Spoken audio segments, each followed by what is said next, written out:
Last month, Governor Asa Hutchinson and leaders from the state's nursing home and assisted living communities signed a memorandum of understanding to lay out a framework to save $250 million in Medicaid funding over a 5-year period. How will that work, and how will the savings be made?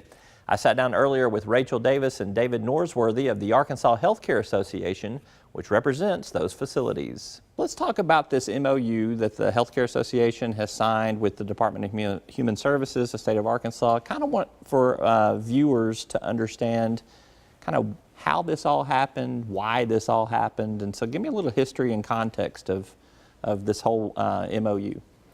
Well, Robbie, the why is that over the next roughly 15 years, there will be a 43% increase in the number of Arkansans that will be using long-term support services. That'll be skilled nursing, assisted living, home care, and people over 85. The demographics are moving that direction, and Arkansas has to be in a position where we can afford to pay for that and afford to pay for the high quality healthcare services that Arkansans need and deserve. All right, and Rachel, so how did this come about? Who initiated these conversations? How did it all get rolling? Pieces of this have been in the works for several years. There were some of these same discussions and same elements during Payment Improvement Initiative.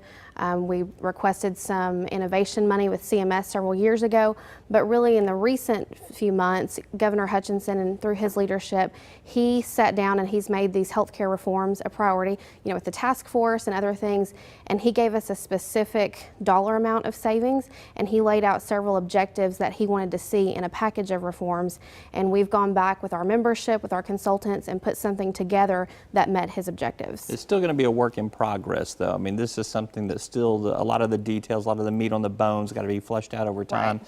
Let's talk about the cost savings, because $250 million over the course of 5 years, is that correct? So will nursing homes be losing $50 million in savings a year for the next 5 years? Is that how I should interpret that? Where would the savings come from? There are a variety of reasons or ways, areas the savings are coming from. The savings will come from home and community-based programs as well as nursing homes, but it's not necessarily just cuts. There are cuts and there are changes to reimbursement that will see real savings. However, the biggest part of this is controlling the growth and curbing the cost of these long-term care programs. So kind of a lot like the Payment Improvement Initiative has worked. There'll be some more coordinated care. There'll be just more of efficiencies perhaps gained from the flow of things. Ending duplicative services and coordinating the transitions better out of the nursing facilities back in the community, and using the nursing facilities and some of the infrastructure that's already in place to enhance the home care services that's in rural Arkansas. There's a problem we have. The services are obviously much more mature in Little Rock and Hot Springs, but some of the very rural counties in Arkansas, there's a lacking of infrastructure with the home care programs and HCBS. And there is an interest in people having the ability and there being some sort of flexible way for there to be a way to keep someone at home or in some sort of assisted help situation. Correct. Longer, right? I mean, and a neat thing that this set of reforms will do, it adds a new preventative level of care. So we have a lot of people in Arkansas that are aging that don't have a need for a nursing home level of care, but this new preventative level of care, they'll have an assessment and there will be a variety of services that they can receive at home, meal programs, attendant care, home modifications, where they can stay at home and prevent them or delay the time before they go into an institution. So an easy question here to ask is, how come this hasn't been done sooner? I mean, it seems logical. It seems like we see the numbers that are coming, but we've seen them coming for some time. So what kind of was I guess where the rubber met the road and made this really accelerate? Well, I'll say this. There's always, even in the previous administration, there was a lot of agreement on a lot of different things. The process of which it was implemented, rolled out, and doing it in a way that was what we thought was prudent and well structured, that wouldn't harm some of the Arkansans that were in some of the services and different things. And what has happened most recently under Governor Hutchinson, his leadership and putting a structure in place that has allowed the process to be successful.